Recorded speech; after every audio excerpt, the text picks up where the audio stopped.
curiosity, and imagination. I'm Joshua, and my co-host Dhanvi warmly welcome you all to TEDx Gurukul Youth Navigating New Frontiers. By frontier, we do not simply mean a place on a map. Today, it's going to represent the edge of discovery, where curiosity meets courage and where new ideas begin. Throughout history, every major breakthrough in science, art, technology, and human thought has come from people willing to explore the unknown. Today, our speakers will guide us through many such frontiers, from storytelling and psychology to artificial intelligence, sustainability, creativity, and the human mind. So sit back, stay curious, and get ready to explore ideas worth spreading. At TEDx, ideas do more than simply exist. They travel. They move from one mind to another, sparking conversations, questions, and sometimes even change. Each speaker you will hear today brings their own unique perspective and their own frontier of thought. Together, these ideas help us better understand the world we live in and the world we are building for the future. We hope that by the end of today, you leave not just inspired, but curious enough to explore a few frontiers of your own. To begin today's event, we will start with a meaningful tradition, the lighting of the ceremonial lamp. Let us invoke the blessings of Almighty and light the ceremonial lamp. I would like to invite Mr. 𝗔𝗕𝗢𝗪𝗧, Ms. 𝗖𝗛𝗕𝗢𝗪𝗧, Ms. 𝗔𝗕𝗢𝗪𝗧, Ms. 𝗖𝗛𝗪𝗢𝗪𝗧, Ms. 𝗔𝗕𝗓𝗢𝗪𝗧, and Mr. 𝗔𝗕𝗓𝗪𝗧 for lighting the lamp.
Before we begin our journey of ideas, let us take a moment to pause and reflect. I request everyone to please rise for the World Peace Prayer.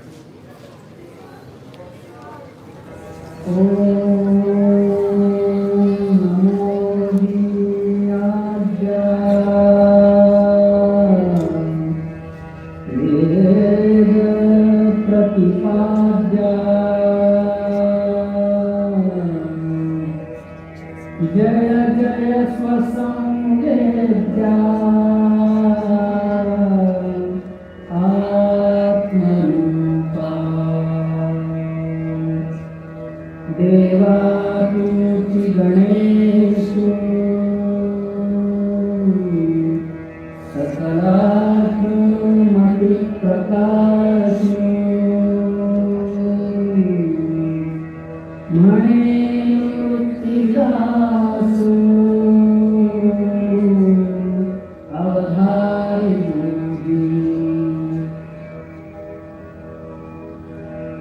Guru Brahma, Guru Vishnu,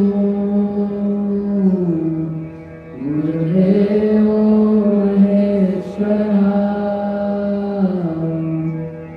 Guru Sakshat Parabrahma, Tasmai Shri Gurave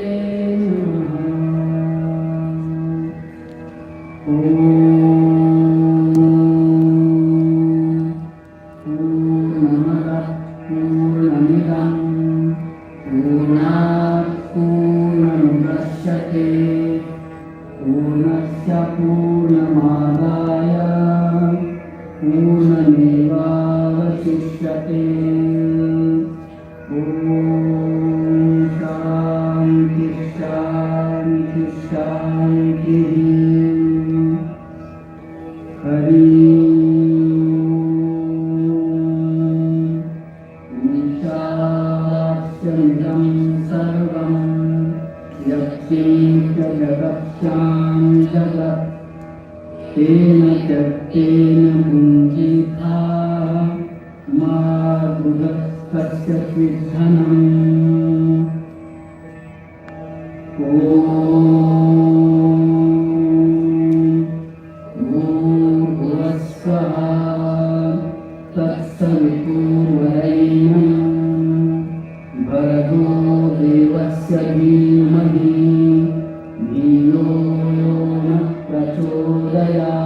Every successful event begins with a vision, and today's TEDx stage is the result of months of planning, collaboration, and dedication.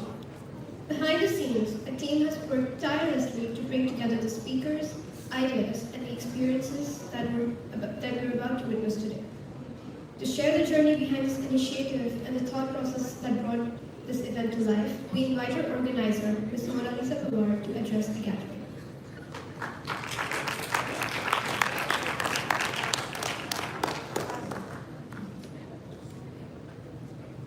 Good afternoon, everybody. My dear students, parents, and all the SLT members here.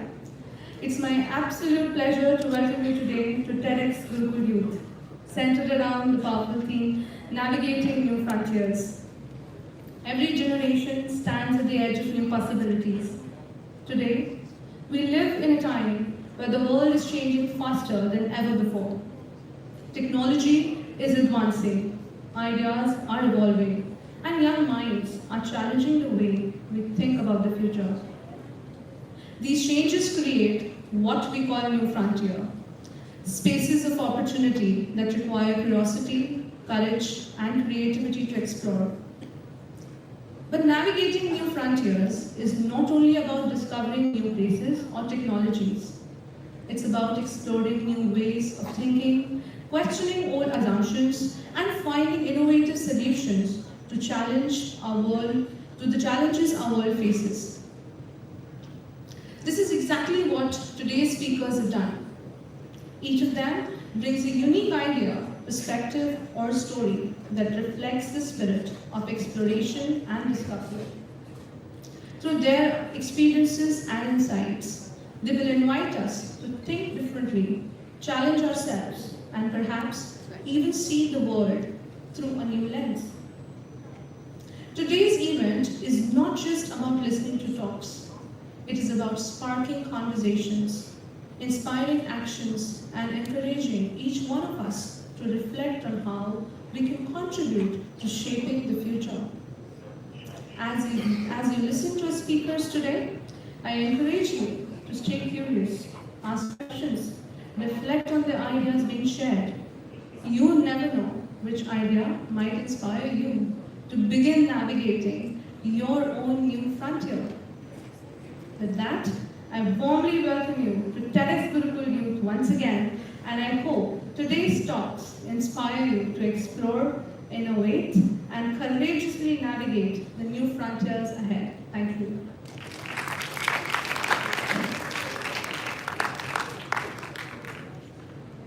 Welcome to something special. Welcome to TEDx. This TEDx event is part of a global conversation that takes place every day in every corner of the world. In schools, in theatres, in workplaces, even in prisons, people gather to hear the best ideas bubbling up in their communities. More than 3,000 TEDx events are held every year in 170 countries. It's a remarkable thing. TEDx events are self-organized under a license from TED, a non-profit organization devoted to discovering and sharing powerful ideas in the form of TED Talks. It's not TED itself, but your local TEDx team of volunteers that has done all the work to put on today's event, including booking all of the speakers. It's this team's ideas, dedication, and time that have made this possible. We really hope today's program sparks an exciting conversation. This is a day for curiosity and for skepticism, for inspiration and for action. The more you enter into it, the more you will take it out. And now, on with the show.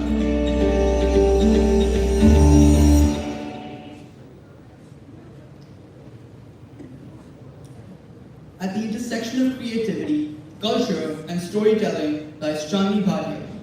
Through leading creative projects, engaging in public speaking, and writing poetry, she deeply believes that words have the power to change the way we view the world. Beyond academics, 𝗔𝗕𝗢𝗨 has volunteered with non-profit organizations focused on education and community impact, demonstrating her commitment to creating meaningful change.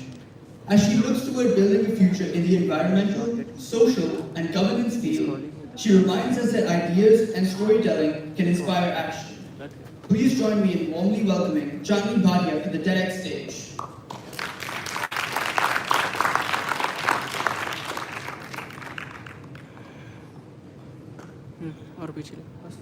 Hello. Imagine it's 9 in the morning. You get out of bed, phone in hand, open Instagram, or if you're feeling rebellious, your Times of India app. You read a few headlines, skim yesterday's news stories. Before you've even spoken to anyone, you already know which tragedies matter today. You know which conflict is urgent, which political figure is controversial, and which crisis deserves your sympathy. This knowledge and emotion that courses through your mind feels natural, almost involuntary, but it isn't. Ladies and gentlemen, today I'm here to talk about something that quietly shapes how each and every one of us views the world.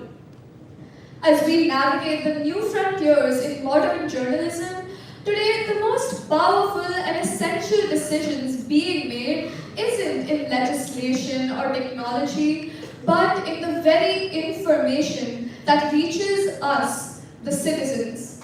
Before a story even reaches your screens, it passes through tens of layers of filtration and selection, and at each stage, someone or something is making a judgment, affecting how society perceives reality. Let's start with newsrooms. Editors-in-chief must decide what deserves a front-page cover every single day. Operating under shrinking budgets, rapid publishing cycles, and constant competition for audience attention, journalists are often forced to replace detailed investigative stories with dozens of other faster, shorter pieces that generate immediate traffic. Take, for example, this viral dress that absolutely broke the internet back in 2015. To this day, I can guarantee you that the person sitting beside you is ready to debate you on whether it was black and blue or white and gold. However, I can also guarantee you that the majority of people sitting in this auditorium don't remember the major geopolitical conflicts that were taking place in Ukraine around the same time. Political sensitivity and the potential legal consequences of reporting certain stories also result in some being prioritized over others. Unfortunately, this means that certain regions, including poorer countries and marginalized minorities, often receive sporadic coverage. Second, there's algorithms. Social media platforms and search engines decide which information gets amplified and which gets buried. Ultimately, however, online forums value engagement over accuracy, and an emphasis by news providers on shock value and oversimplification is becoming prevalent in today's era of goldfish attention spans.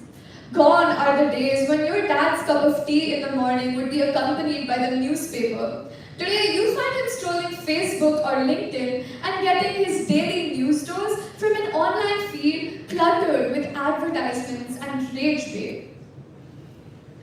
A large part of the public's understanding of current global affairs today is basically just lines of code written by engineers who were probably just trying to figure out how to keep people scrolling for 5 more minutes. And finally, there's ownership. Day by day, a larger share of media is controlled by a smaller group of corporations and, to put it simply, billionaires with not the best intentions. This tight leash that the high and mighty has on journalism shapes funding, newsroom culture, and the boundaries of what feels publishable. When stories challenge economic power, political allies, and the image of certain personalities in the public eye, a concerning amount of censorship takes place, whether you are aware of it or not. Sure, this may not always be explicit. There's never a villain dramatically shouting, "Stop the presses!" No, instead it happens through a more subtle process. An editor might look at a journalist's story and say something like, "This is excellent reporting, but maybe we require a bit more verification and editing."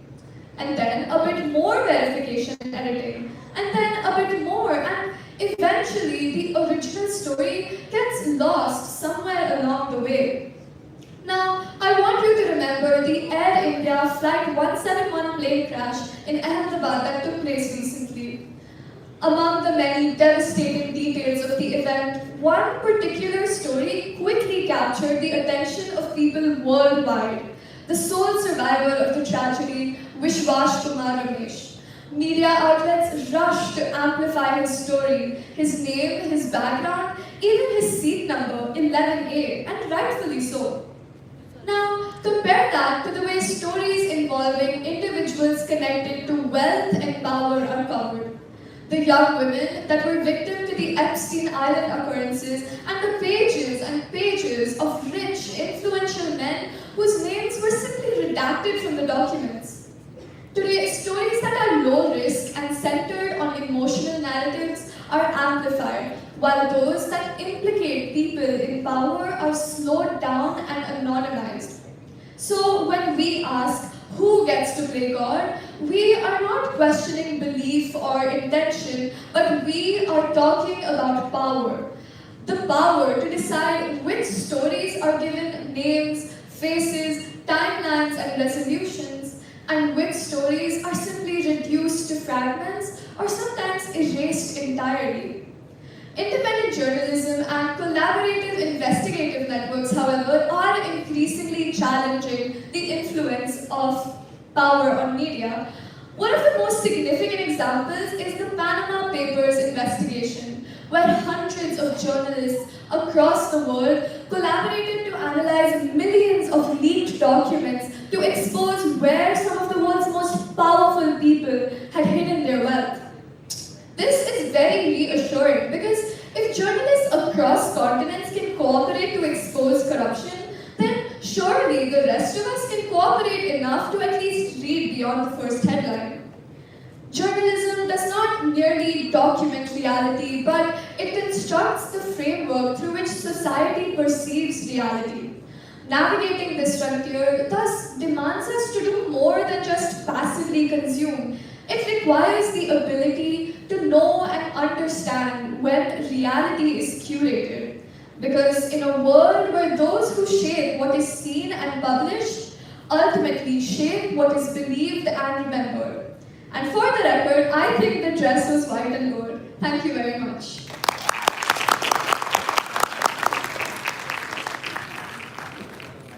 Our next speaker believes that some of the most powerful solutions to modern challenges may already exist in ancient wisdom.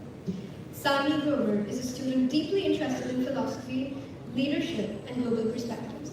She explores how ideas from the past can help us navigate today's world, from the pressures of social media to the search for identity and purpose. As an aspiring author and thoughtful observer of the world, she believes that some powerful ideas, when shared, can inspire both personal growth and societal change.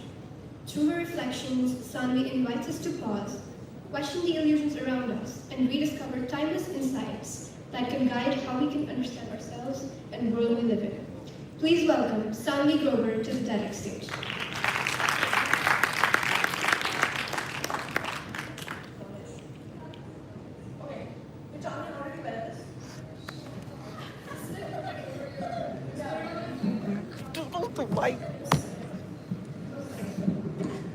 Hello? Has anyone over here heard the name Herbert Reeves? Anyone?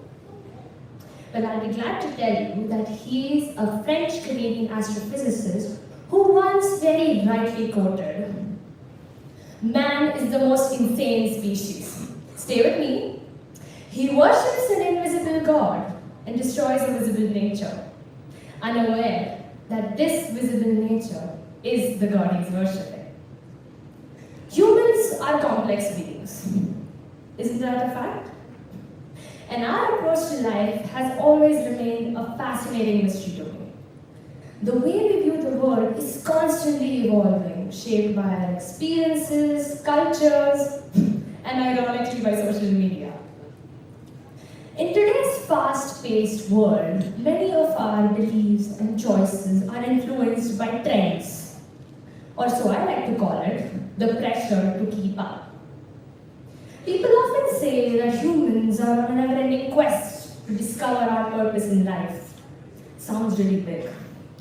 But I believe that our purpose in life isn't to harm the planet, create conflict, or live disconnected from one another. So how do we find a solution? Instead of endlessly searching for complicated answers that nobody understands how to implement, we might consider a new frontier, one rooted in timeless wisdom. From creating the perfect social image to constantly following trends, many of us unknowingly place immense pressure on ourselves. I experienced this personally when I felt the need to present a perfect version of myself. A 𝗖𝗛𝗔𝗡𝗟 who was socially admired, not for who she truly was, but for what the world expected her to be. Slowly, this created something I call an over-necessity, a constant urge to keep up with things that you don't truly need. I began chasing fashion trends, the newest gadgets, and most importantly, the validation that came with appearing relevant. Many of us unknowingly keep this pressure on ourselves. And for what? Well, I've noticed that humans tend to please other people. Pleasing is a habit, and social media is the best platform for that. Ladies and gentlemen, the world produces 400 million tons of plastic waste each year. All of this for what? Trends? Social pressure? And only a small amount of this is recycled every year. 400 million tons seems like a lot. During all of this, I realized that I was consuming far more than I actually needed. Having outfits for days that I never went to. Having things like coasters or curtains just for the vibe. Well, that seems wrong, doesn't it? During this reflection, I came across a Vedantic idea called mentor-mentee, which literally translates to neither this nor that. It's a simple yet powerful practice that helps us understand what we truly are, eliminating the wrong options in our life. False identities, expectations, illusions. Once that disappears, we realize who we truly are, beyond what the world expects us to be. As I was discovering forward, I came across two very powerful statements in the Upanishads called Mahavakyas, or the Great Declaration of Truth. The first one, Aham Brahmasmi, which means I am Brahma. Here we are not declaring ourselves God, but Brahma is the symbol to consciousness. At first it sounds really abstract, but its meaning is deeply empowering. It helps us remember that we are beyond social labels, roles, and public approval. Instead, we possess an inner consciousness that helps us remember who we truly are. The second one, Tattvamasi, or you are that. This comes from the dialogue between the sage Uddalaka and his son Shvetaketu.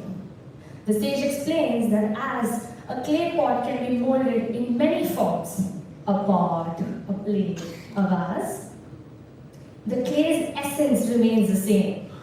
Similarly, we humans also possess an inner consciousness, the same essence that keeps us connected.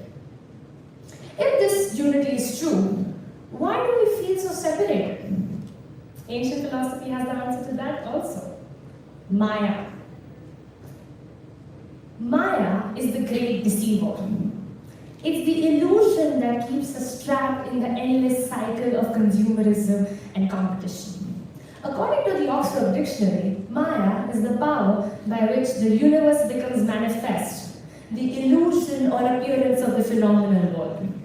Many ancient texts call Maya the great deceiver because it keeps us trapped in the cycle of desire and attachment. Doesn't let us go.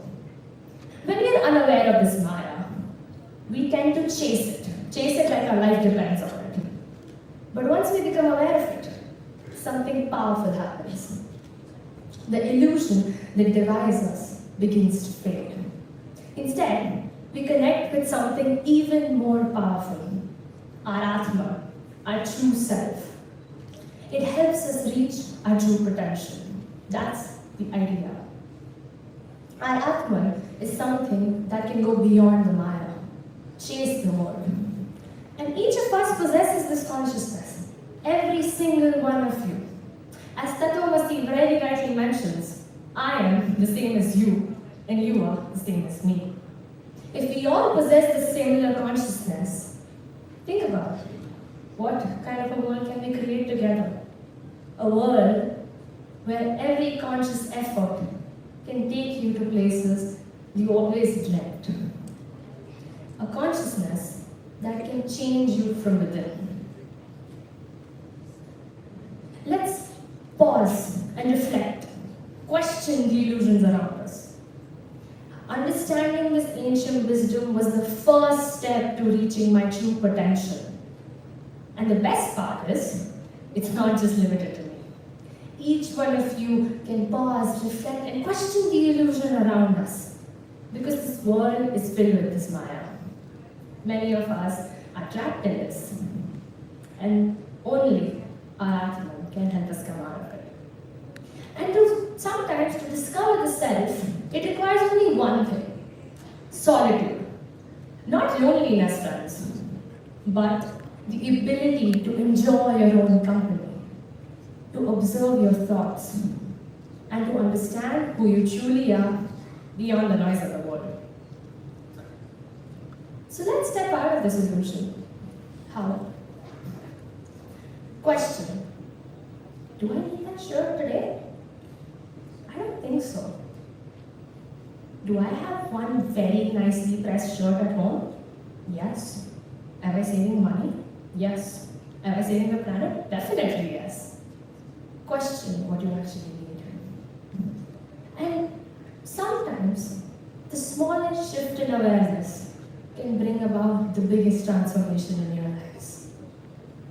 If you think about it, if I choose today not to buy something just for the sake of it, just for pleasing friends or social media, maybe that's my first step to shaping the planet and making it a better place for everyone.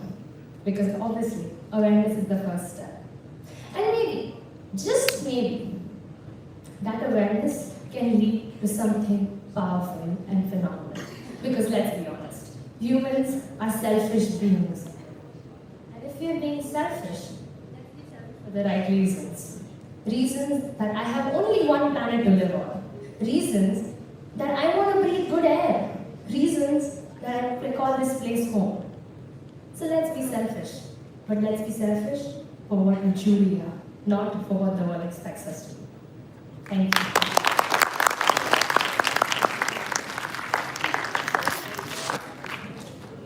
Our next speaker is 𝗔𝗕𝗢𝗧, a remarkable 12-year-old with a big imagination and an even bigger love for storytelling. 𝗔𝗕𝗢𝗧 is a young author who's been writing stories since she was just 6 years old, and by the age of 7, she had already published her very first book, and by now, she's published 5 books. For 𝗔𝗕𝗢𝗧, writing is more than just putting words on a page. It's a way to share ideas, explore creativity, and connect with people through stories that matter. Looking ahead, she dreams of becoming an archaeologist, discovering the stories hidden in the past and bringing them to life. Above all, 𝗔𝗕𝗢𝗧 believes that staying kind and curious is the most important adventure of all. Please welcome 𝗔𝗕𝗢𝗧 to the TEDx stage.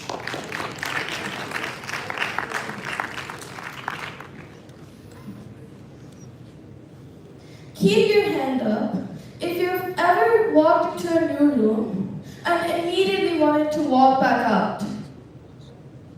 Yeah, same.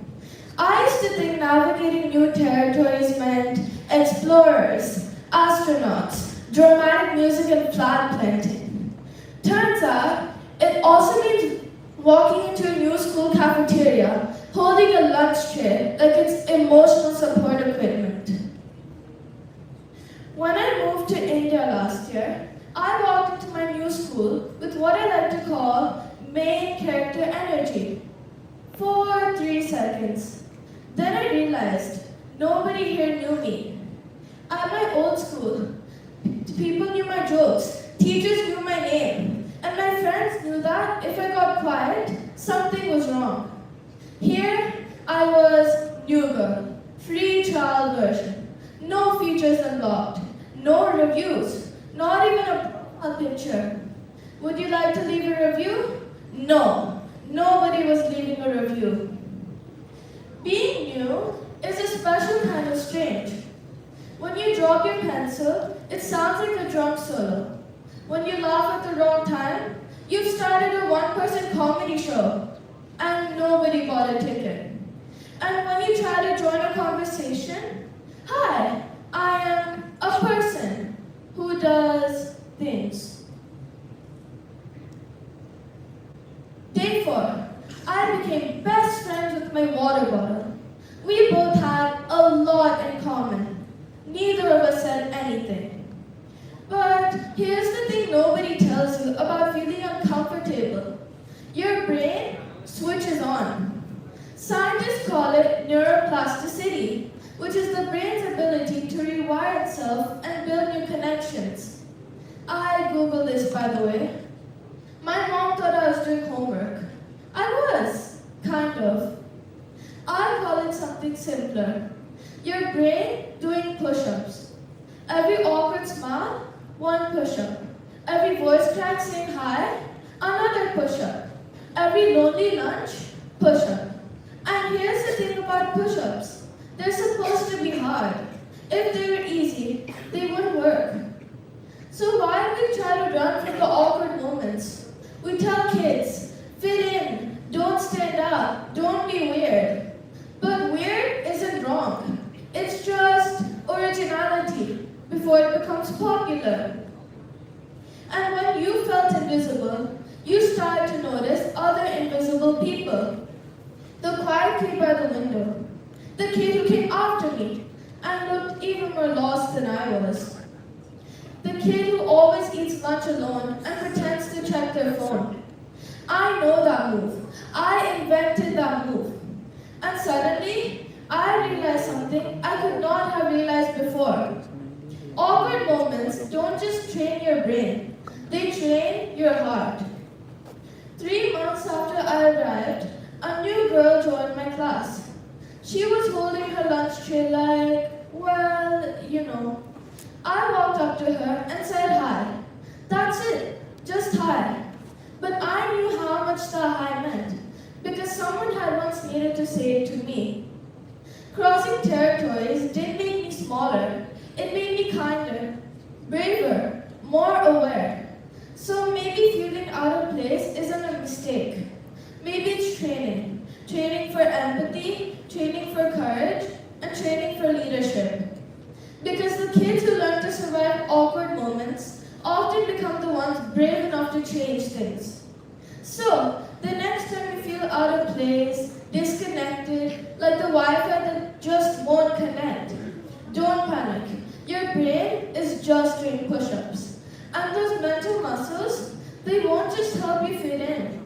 One day, they'll help you change the room. Thank you.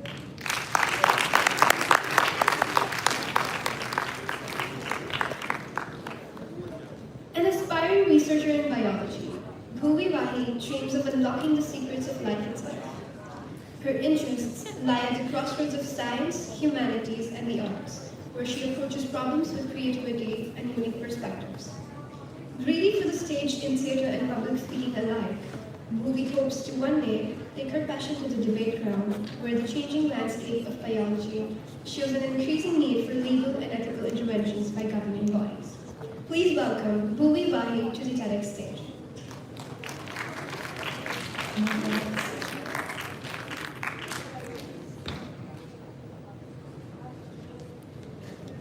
Alright. Everyone, I want you to imagine one of your loved ones with Alzheimer's. The slow loss of memory, the loss of perception.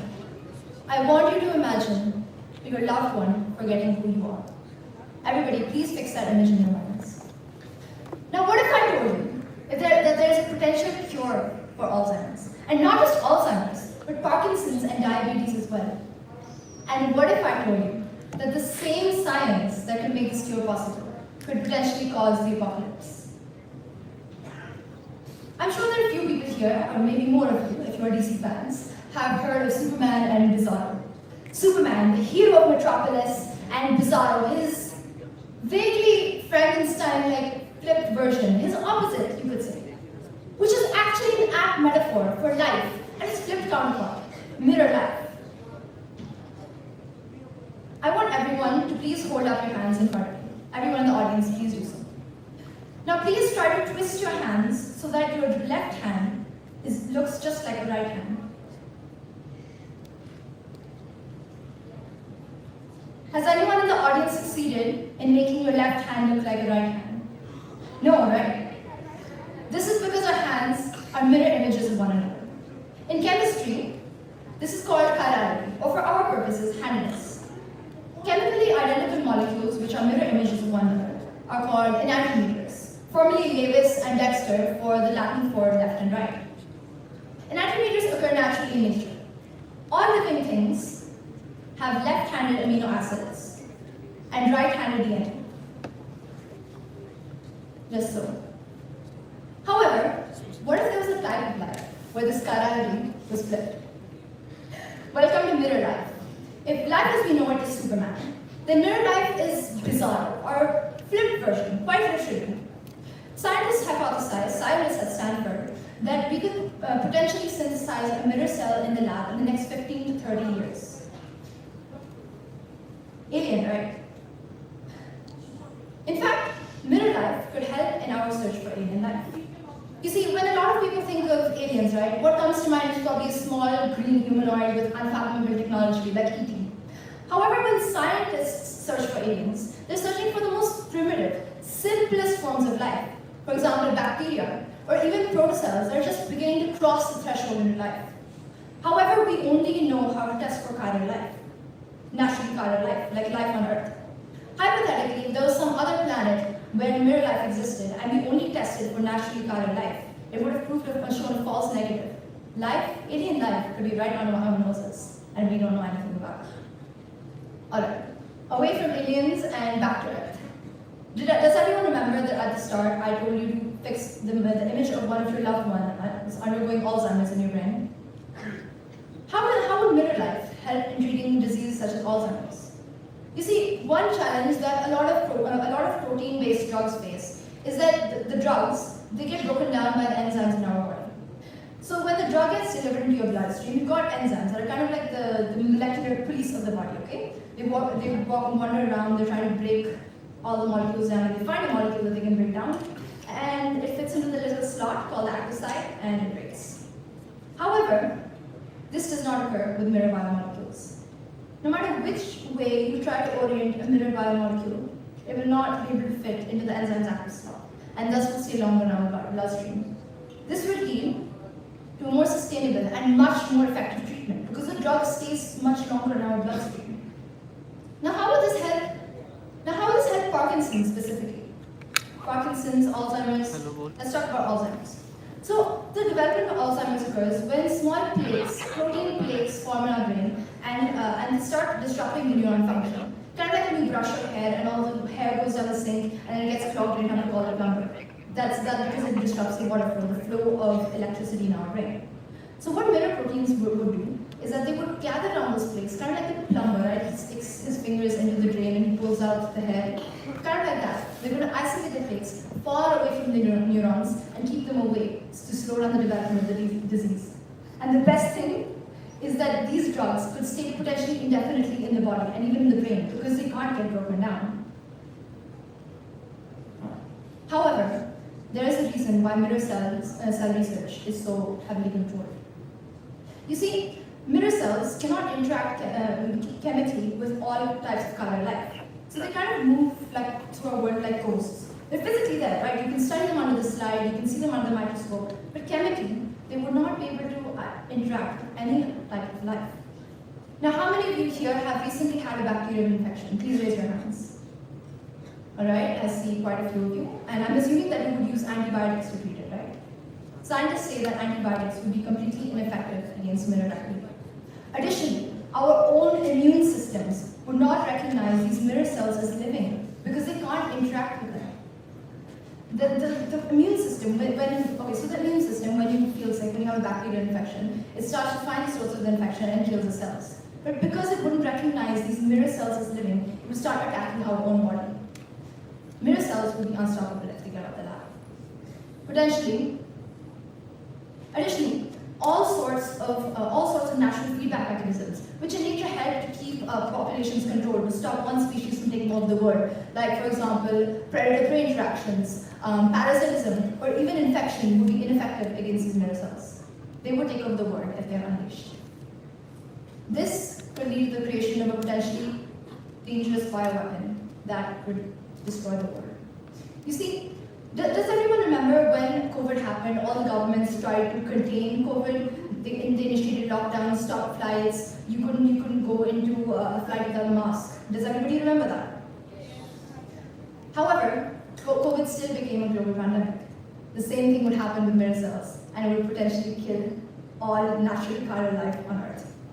This chaos may be desirable for certain actors, and there's nothing stopping these actors, these independent actors, from developing these mirror cells in their own laboratories in the name of medical research. This would function as blackmail. This would change the current political, international political situation of the world. These independent agents could likely have control of this world.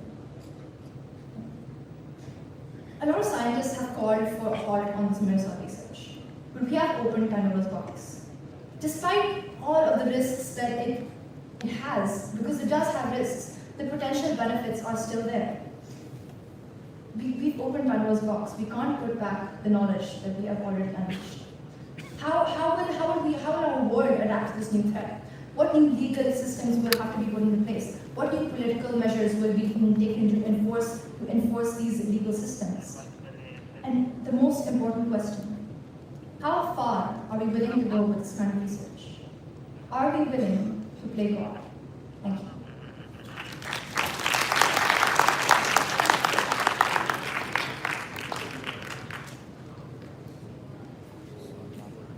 Our next speaker, 𝗔𝗕𝗢𝗧, is driven by curiosity, geography, and a fascination with big ideas. He enjoys exploring how innovation and technology are shaping the world we live in. But today, he invites us to reflect on something deeper. As the world continues to upgrade its technology, are we remembering to upgrade ourselves? Please welcome 𝗔𝗕𝗢𝗧 to the TEDx stage.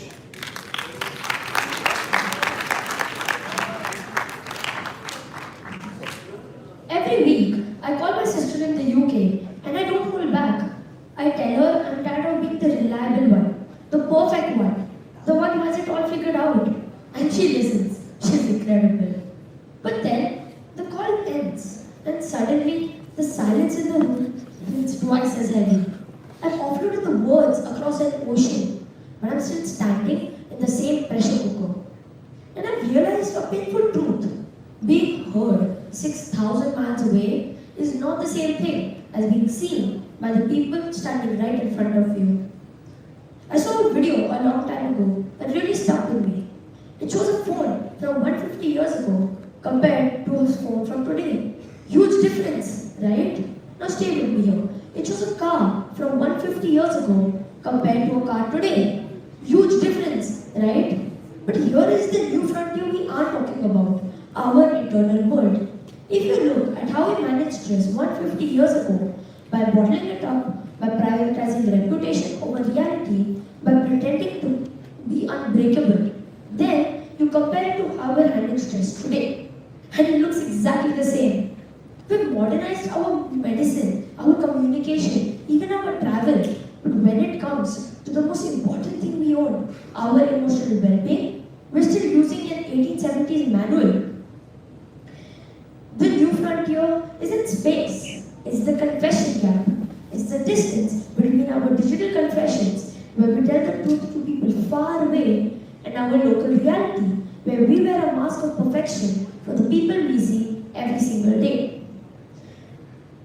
We have upgraded everything, but we are building 2026 skyscrapers from 1870s foundations. But that's not possible now, is it? The data proves that this old way of handling stress is failing us. Studies show that digital calls are 40% less effective at lowering cortisol than a face-to-face conversations. Additionally, nearly 70% of us admit to performative wellness, which is the act of faking strength to maintain a reputation. We aren't tired because we're working too hard. We're tired because we're performing 24/7. Navigating this frontier requires radical nuance. This is the gray space. The old world told us we are either strong or weak, but the new frontier requires us to hold two truths at once. I can be a high achiever and still be completely overwhelmed. I can meet your expectations, but still need a shoulder to cry on. This isn't a breakdown, it's structural integrity. The new frontier isn't out there. It's a 3 feet of gap between zoom in you mat kar, and the zoom person sitting next to you. Is the ability to put down the phone, look someone in the eye and say, I'm struggling and I need you to know the real me. I am done trying to be a masterpiece on a pedestal that only my sister knows is cracky. I just want to be human. Thank you.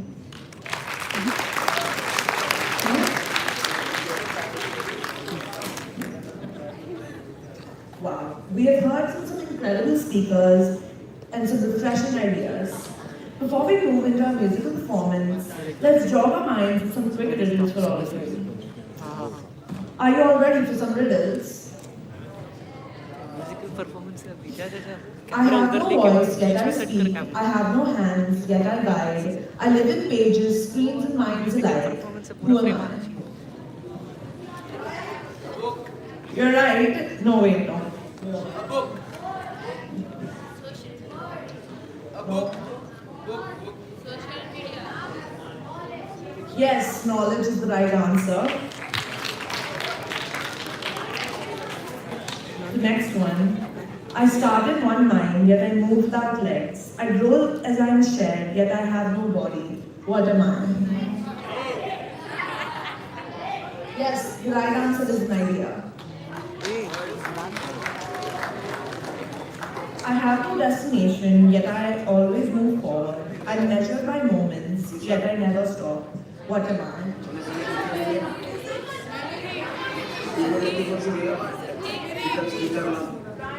Yes, time is the right answer.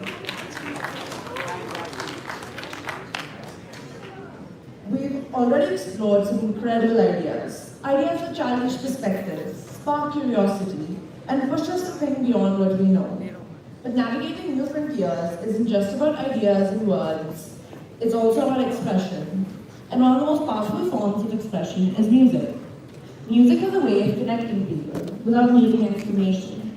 It crosses boundaries, brings emotions to life, and often says what words cannot. In many ways, it is its own kind of language. One that allows us to feel, reflect, and sometimes even see the world differently. So, before we continue with more ideas, let's take a moment to pause, absorb, and experience something different. We now present a special musical performance by our NYP students. So please, sit back, relax, and enjoy the performance.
Hey guys, the band here, we don't have a name, but we're here to play for you guys. We really hope you enjoy this performance.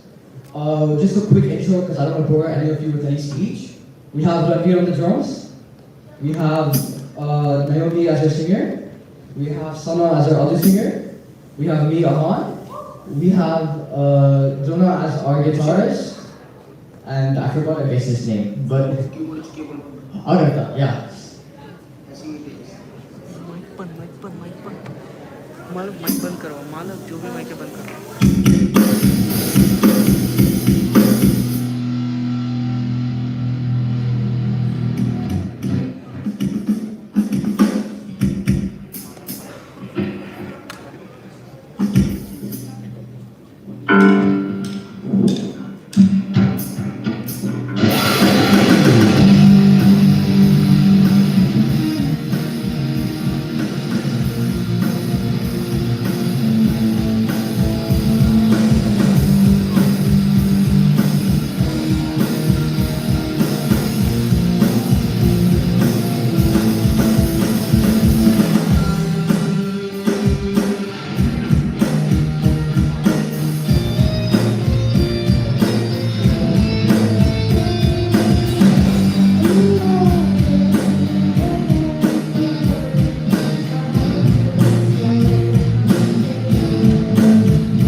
आराम से लेके आ रहा हूँ।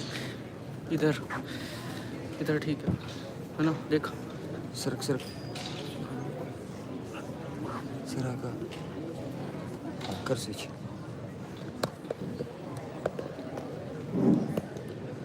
कर चला कर चला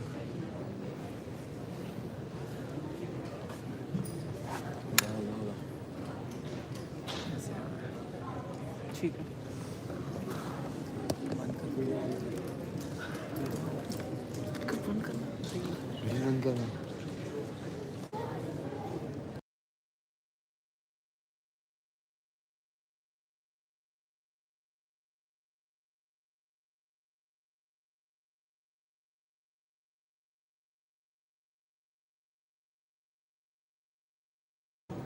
That was a truly exhilarating performance of Zombie by the Cranberries by our NYP students. Let us give a warm welcome to our second set of amazing speakers. Driven by a deep curiosity about people, 𝗖𝗛𝗢𝗧 finds inspiration everywhere, from the pages of history books to the rhythm of music and dance. As an aspiring doctor, she hopes to not just understand diseases, but the people behind them. She dreams of a future where psychology and empathy become central to healthcare, helping bridge the gap between doctors and the communities they serve.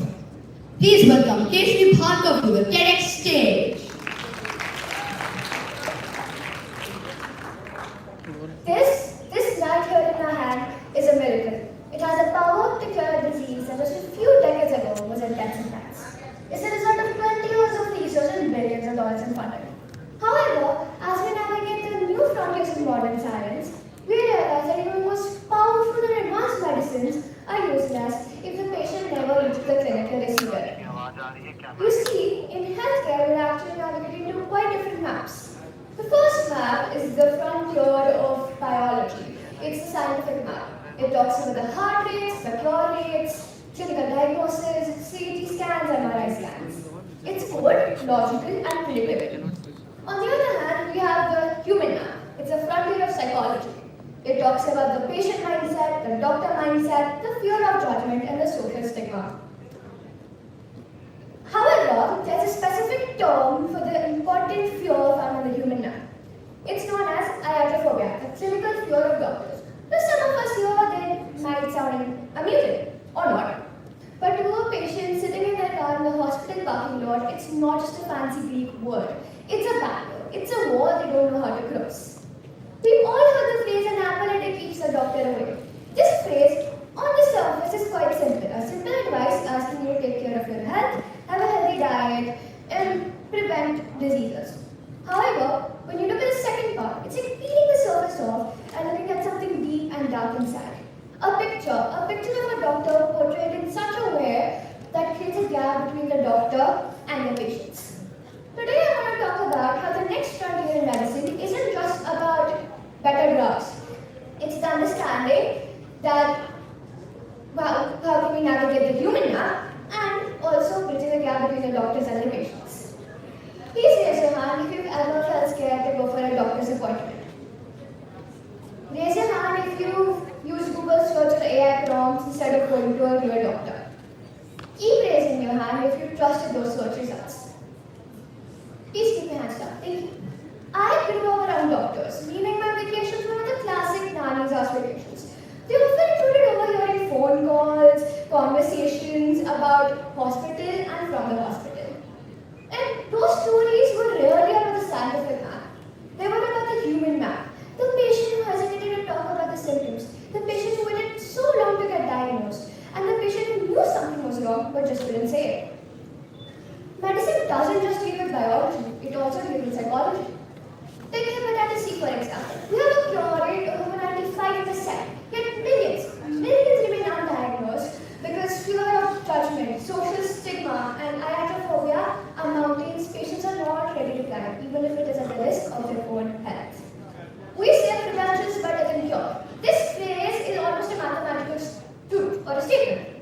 The survival rate of many cancers is over 90% in stage 1. However, it drops to less than 20 in stage 4.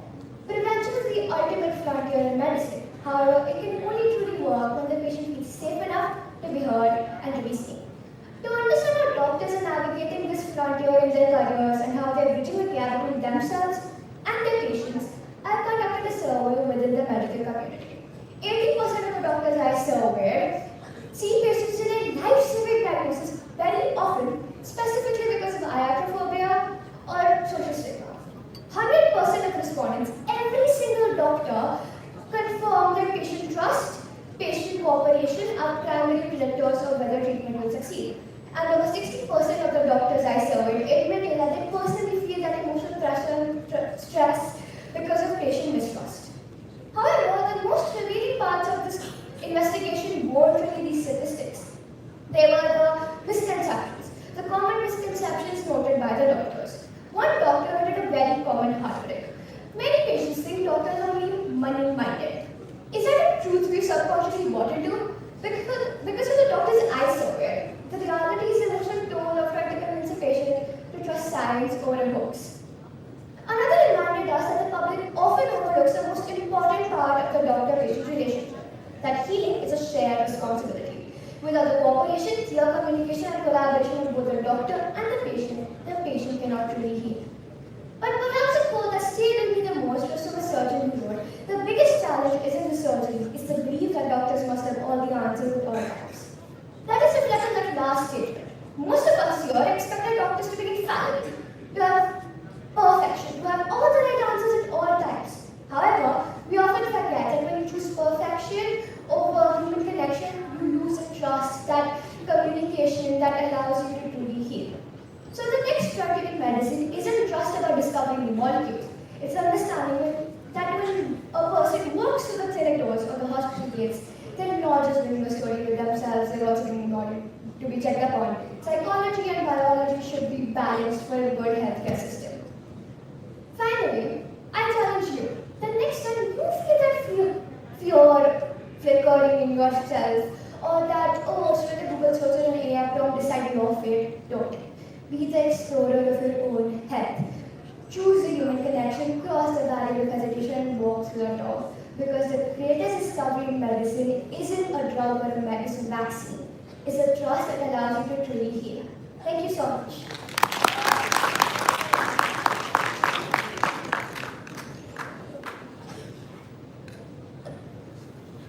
Our next speaker is 𝗖𝗛𝗔𝗡𝗡𝗟, a curious and creative 12-year-old who explores the world through drawing, singing, writing, and reading. For Zoe, creativity is more than just a hobby. It is a way to understand ideas, express thoughts, and imagine possibilities. In the future, she hopes to become a doctor, helping people and improving lives. She believes that ideas, much like kindness and knowledge, have the power to travel far beyond the moment they are shared.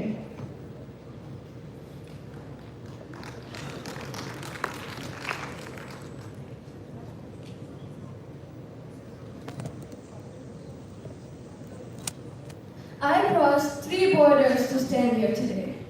One on a map, one in a classroom, and one inside my comfort zone.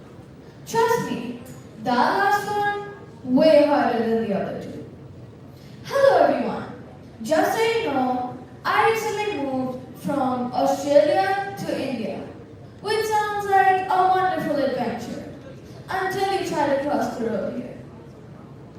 In India, we follow traffic confidence.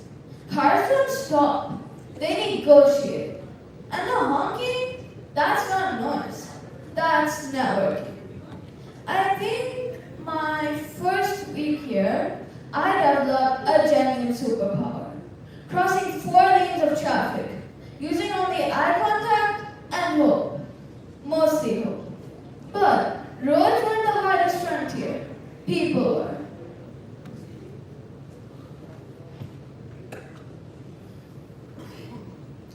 In Australia, everyone knew who I was. My teachers knew my jokes, my handwriting, even my excuses. But here, I had to introduce myself all over again.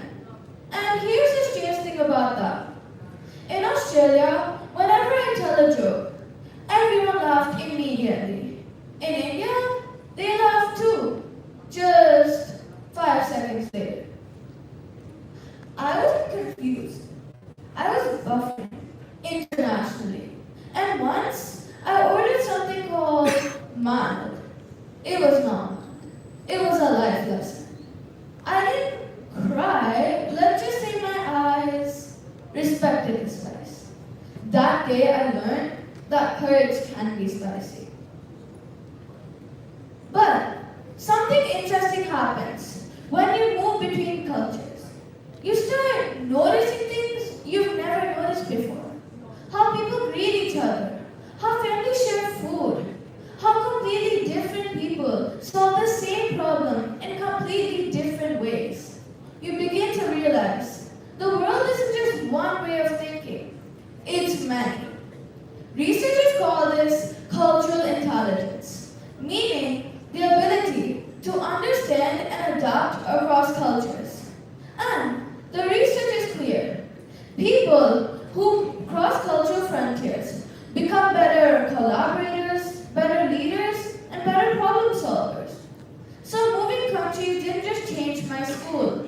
It upgraded how I see the world. Every new culture is a new frontier. A frontier of ideas, a frontier of perspectives, a frontier of understanding. India didn't become more like Australia. My world simply became bigger. I became more curious, more open, more aware that there's no single way to live, to learn, or to laugh. You were my new frontier, and you made me braver. So, the next time you meet someone from a different culture, a different country, or even just a different perspective, don't step back. Step closer, ask questions, stay curious. Because every new perspective you understand is another frontier crossed. The future won't belong to the people who stay inside their comfort zones. It will belong to the people who build bridges across them. And yeah, my joke's not end on time. Well, most of the time. Thank you.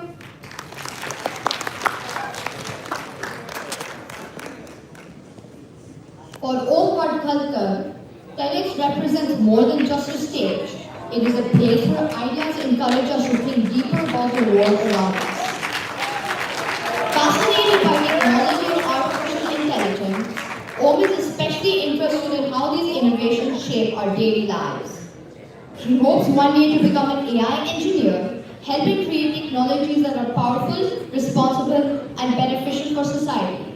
Please welcome 𝗔𝗕𝗢𝗧 to the TEDx stage.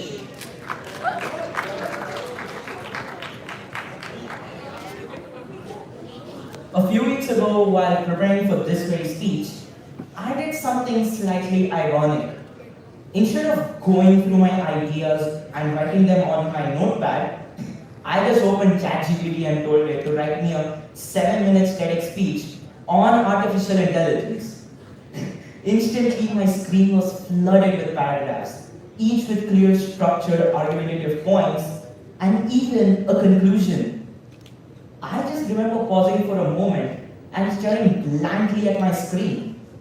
A machine had written a speech on artificial intelligence faster than I could even organize my own thoughts. That small moment speaks a lot about this world. A world where my generation is growing up in. A world where intelligence is no longer defined by humans. Artificial intelligence is no longer a cool idea from science fiction. It is already deeply woven into our lives. Each time you open social media, huge AI algorithms decide what reels we see first. When we do a quick Google search, huge AI systems decide what types of answers we see. Each time you open platforms such as YouTube or Netflix, those AI systems examine the viewing patterns of millions of users and determine what someone might like to watch next. But there is something about these algorithms that is often misunderstood. You see, algorithms are not only predicting what we want, over time they're also shaping it. Let me explain. When an algorithm starts to recommend certain kind of genre or certain kind of content repeatedly, then our preferences begin to shift. Little by little, the line between our own choices and the influence of the algorithm starts to blur. The scale of this technology is enormous. According to a research report by McKinsey and Company, AI could contribute nearly $13 trillion to the global economy by 2030. Across many industries, artificial intelligence is already influencing decisions. In healthcare, for example, artificial intelligence is helping doctors detect certain diseases earlier by helping them analyze medical scans and identifying patterns that may have been extremely hard for the human eye to recognize. And in a report by Stanford University, AI systems can perform specialized tasks such as image recognitions with levels of accuracy that can exceed human capabilities. This just shows how fast technological progress is moving. But there is another question that we rarely ask ourselves. How much does artificial intelligence actually know about humans? You see, our phones know where we travel. Our searches reveal what we feel curious about. Our messages reflect not only how we communicate, but what we communicate. And the movies, web series, and the reels that we watch online, they just reflect what grabs our attention first. According to a research report by Harvard University, when a person knows that certain information can easily be accessed online, they often know where to access the information rather than remembering the information itself. This just means that when a student knows a scientific fact can easily be accessed on ChatGPT, they only remember what to type on ChatGPT and they do not remember the fact itself. This reflects that technology is not only changing what we know, but how we think and remember. For students especially, this raises an important issue. Social media companies collect enormous amounts of personal data, such as interests, habits, and communication. This data allows algorithms to predict human behavior with accuracy levels that are really disturbing. This just means that artificial intelligence is no longer observing human life. It is increasingly getting capable enough to shape it and influence it. The historian Yuval Noah Harari has argued that in the modern world, the most powerful organization may not be those who control land and resources, but those who control data, because data reveals patterns about the human life itself. For students growing up today, the challenge is not to compete with machines. Machines can calculate faster than we can and analyze far more information. But they cannot feel curiosity. They cannot experience the dilemma of two decisions. As the famous scientist Albert Einstein once said, imagination is more important than knowledge because knowledge is limited, while imagination allows us to navigate new frontiers. Machines can organize knowledge brilliantly, but imagination, that still belongs to us. That is still human. Machines may become extraordinarily powerful in just a few years, with their capabilities most certainly continuing to grow. But the real question is not how intelligent machines will become.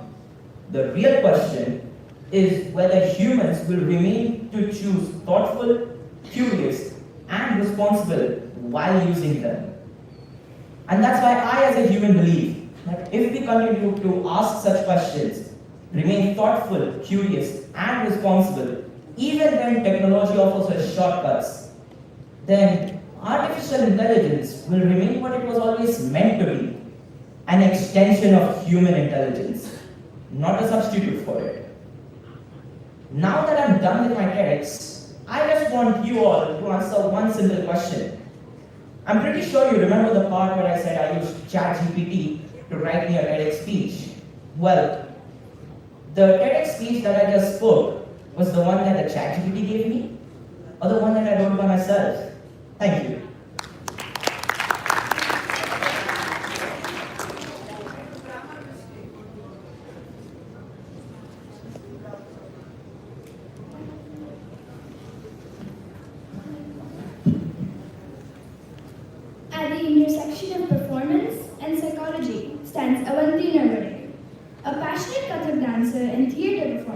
She spends much of her time on stage, bringing stories to life through movement and acting. Off stage, however, her curiosity turns to the human mind, exploring how people think, react, and behave through crime studies, psychology, and storytelling. Please welcome Avanti Narvade to the TEDx stage.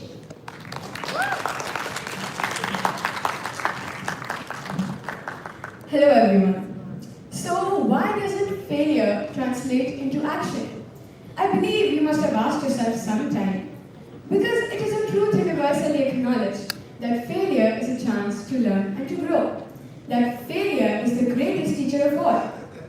We've seen it everywhere, right? In blogs, in motivational quotes, in interviews, and from the people that we meet. We're constantly reminded that we're capable, that mistakes are a part of growth, and that failure teaches us something valuable. So why do we so often walk away from it without learning anything? Because we aren't always successful in bringing about that change needed in bettering ourselves after failure, right? That's exactly what we'll be decoding today.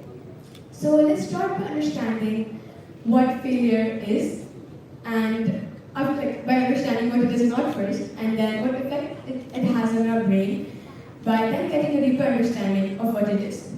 Firstly, failure is not proof that you're incapable. Second, failure is not a universal sign telling you to stop. And I possibly cannot put enough emphasis on this because so many of us believe that, right? And honestly, it is so justified because what failure does is it triggers a cortisol-driven stress response in the brain, activating the amygdala, which is the fear center, and treating the setback as a threat. This causes those feelings and emotions of stress, anxiety, fear, shame, which leads to a drop in dopamine, which is technically a motivation killer. And look at the human mind. Even after all that motivation is lost, we still hope somewhere in our hearts that the next attempt will be better, that the next attempt will be different. And that's the thing about failure.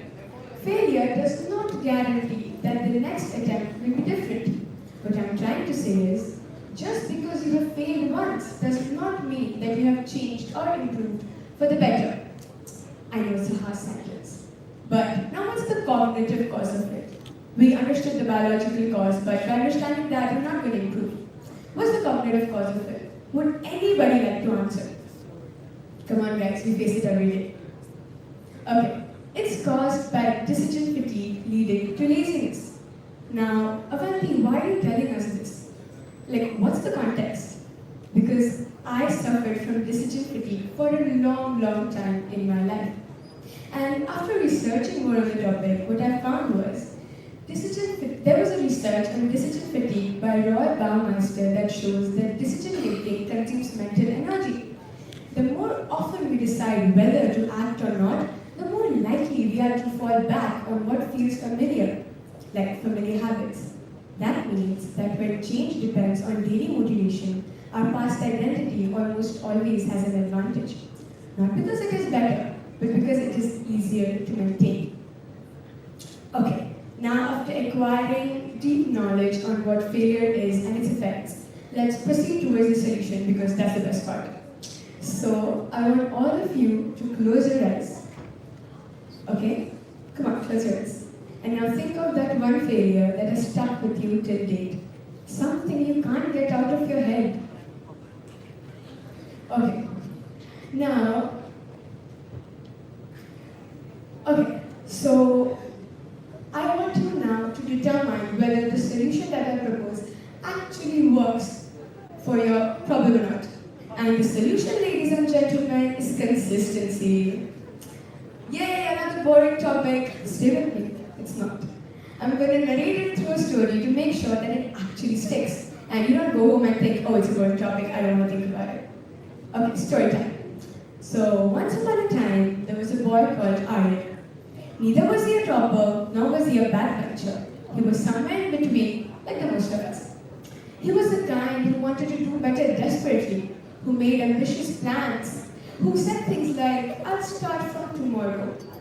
Feels relatable? I hope not. Every night, Arya made a plan. I will get up early at 6 a.m. tomorrow. I will study for an hour and then I will stay ahead of my class. And every morning, the alarm would ring. He would look at the alarm, think for a second and snooze it. 5 minutes later, snooze it again. 10 minutes later, snooze it again, and the whole plan was gone. And that same thing would continue in the evening. After school, he would sit down to study, fully focused. He would pick up his phone, scroll for just 2 more minutes. Oh, it's been 2 hours. Okay, I'll just do it tomorrow. He would promise himself that he'd start from tomorrow. And honestly, just for one day is just fine. We all need a break, right? But then it would repeat again and again and again. Eventually, Aryan stopped trusting his own plans. Not because he wasn't capable, but because having to make the same choice every day felt exhausting. It consumed so much of his mental energy, and still he kept doing it, like the most of us do. Then one day, after hearing my inspirational talk, just kidding, one day he made a promise to himself. The promise to stop deciding repeatedly. Nothing big, very small, right? So there was not a dramatic change, no sudden motivation, no life-changing speeches. I hope this one is. Just a small change. And of course, the first few days were very uncomfortable. He still felt like snoozing the alarm every time he got up. He still felt like scrolling for 2 more minutes while studying. He still felt like taking a break for 10 more minutes because I deserved it. But he had made a promise to himself. He had removed the question. He had removed the choice from things that mattered to him. And this happened not through motivation, not through pressure, but through consistency.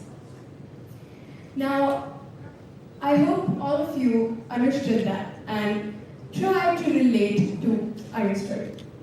So, now that he stopped asking himself the question, he actually started to get things done, and something interesting happened, okay? Now that he wasn't negotiating with himself every day for every single thing, he didn't feel as tired. And of course, schoolwork didn't become easy, but then starting it became easy. Then continuing it became easier. Then missing a day started to feel unusual. Wow. Aryan didn't just improve his marks, he changed something deeper. He stopped being the person who plans to start later and became the person who starts anyways. And this quality in him started reflecting in other areas of his life as well. For example, his leadership roles, his extracurriculars, and also the commitments that he made towards his goal. Now, coming to an end, I hope all of you now have an answer to the question that we first tried to answer. Why doesn't failure translate into action? Remove choice from the things that matter to you, and you and I can navigate this new frontier of consistency with courage and will. So tomorrow morning, when you get up early, try not to snooze that alarm and stick to it. Thank you so much.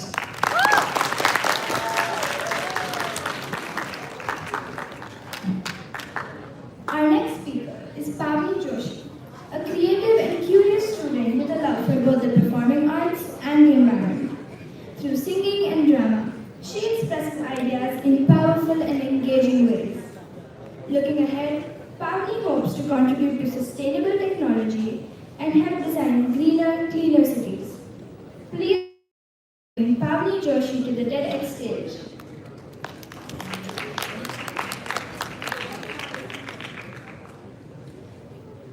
When you hear the word sustainability, what's the first thing that pops into your head? Honestly, for me, it used to feel like a giant list of chores. My parents telling me to turn off the lights, my teachers talking about sorting plastic, and having to take those super short, cold showers.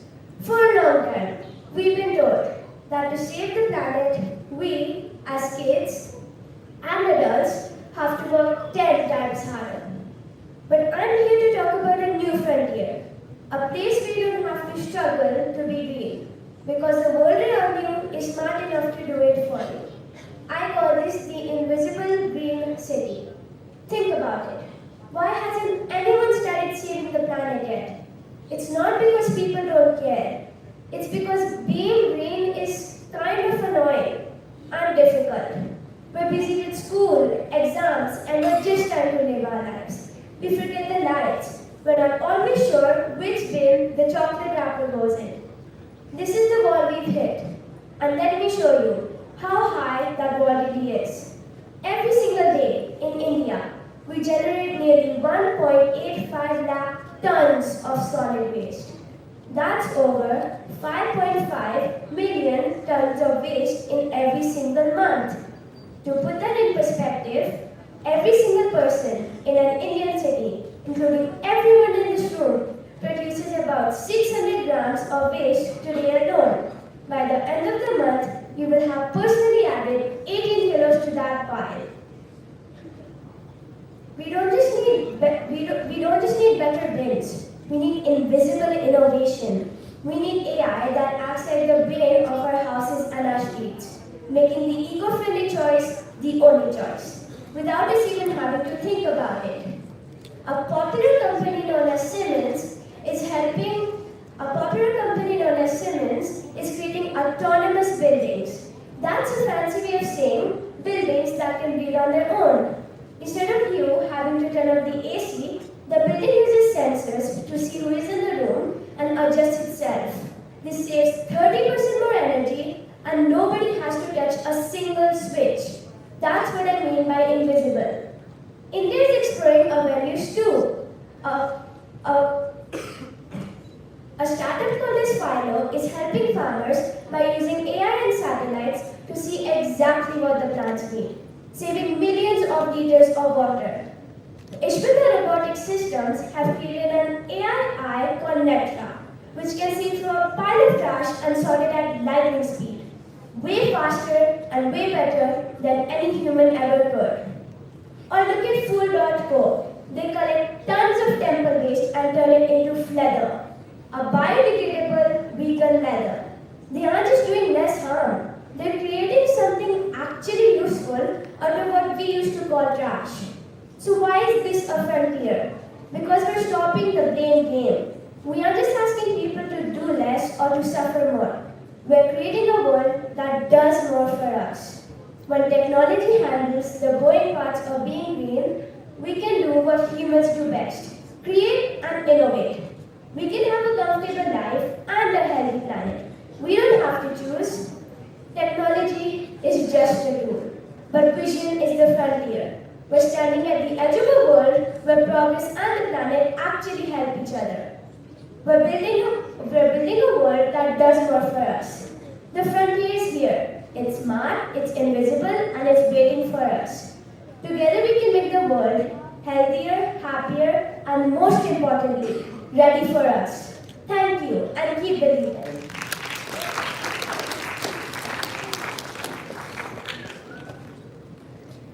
A remarkable creator with a deep love for storytelling, 𝗔𝗕𝗢𝗪 sees the world through a narrative lens. For her, fashion is more than just clothing. It is a language through which we express who we are and how we think.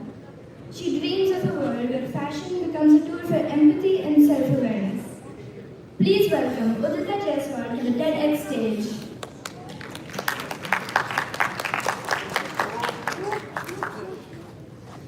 I want to start with a small game. I'm going to ask you a few questions about myself, and I want you to be honest. Just raise your hand. Look at my striped shirt. Raise your hand if, based only on the shirt, I look like a creative person. Maybe someone who spends their weekends at a gallery or lost in a sketchbook. Okay, quite a few of you. Next one. Raise your hand if, based on my trousers and heels, I look like the boss of every group project. The one who meets every deadline and makes every to-do list. Okay, trousers are doing their job then, thank you. Last one. Look at my whole outfit. Do I look like I'm heading to a movie premiere after this? Appreciate it. What you just did is called thin slicing. In maybe around 30 seconds, you guessed my whole life story based simply on what I'm wearing. Whether we like it or not, our clothes tell a story before we even open our mouths. There's a famous study on something called enclothed cognition, which is just a fancy way of saying our clothes change how we think. Researchers gave two groups of people the same white coat. They told the first group it was a doctor's coat, and they told the second group it was a painter's smock. Studies ended up revealing that the group who thought they were wearing a doctor's coat actually performed better on tests. They were more focused and careful. The coat didn't change, but their brains did. We don't just dress for other people, we dress to tell ourselves who we want to be today. Even in a school uniform, the way you roll up your sleeves or accessorize with a watch says a lot about who you are as an individual. How about a small break? I'll name a color and I want anyone from the audience to raise their hand. I'll pick anyone with their hand raised to tell me what vibe they get from that color.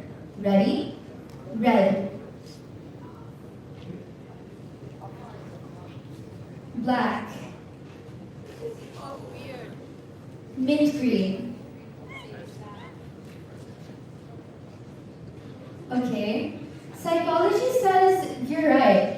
There's something called the red effect, which basically says that athletes wearing red are more likely to win because red signals power to the human brain. Black can feel serious and intimidating. Mint green can feel calm and reliable. We're basically hacking our social lives every time we pick a color. Moving on, let's all be honest here. We all have a closet full of clothes, and yet we've stood there on an Onaday morning saying, I have nothing to wear. Hey, that isn't true. You have clothes. What you're actually feeling is a belonging crisis. A recent study shows that 1 in 6 young people actually don't repeat outfits if it's already been seen on Instagram or TikTok. We aren't just dressing for the weather anymore, we're dressing for the algorithm. And the fashion industry recognizes this. Today, we buy about 80 billion new pieces of clothing every single year. That is around a 400% increase, and our planet pays the price. It takes around 2,700 liters of water to make a single cotton shirt. To put that into perspective, that's enough water for a single person like you or me to drink in 2.5 years. We may be thirsty for likes, but we're draining our planet dry trying to get them. This brings us to our theme, navigating new frontiers. In the past, the frontier of fashion has always been about following the latest trend. But hey, that way of thinking is over now. The new frontier is inside us. And navigating this frontier means having the courage to be an outfit repeater. It means choosing clothes you actually like instead of just what's trending. It means realizing that sustainability isn't just a cutesy trend people follow, it's how we save our future. In the past, our ancestors dressed to survive the wild. We have to dress to ensure our planet survives. So don't just get dressed tomorrow, be the director of your own story. Follow your own, navigate your own frontier, and make sure your story is one worth telling. Thank you so much.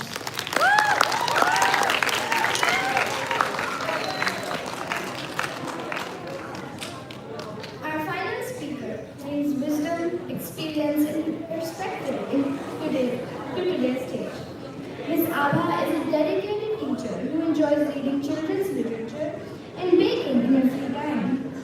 She has keen interest in traveling and has explored 10 countries, along with more than half of the states of India.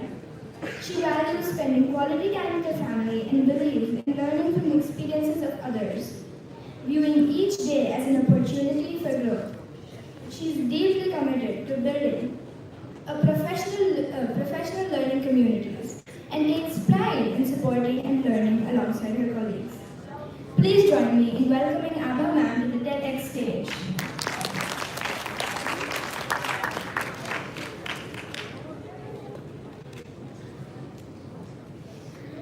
Hello. Very good afternoon, everyone.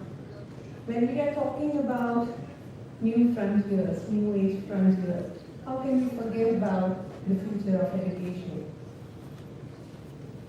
Where the education is evolving in every 19th hour, where can we see the next stage, the next level of learning?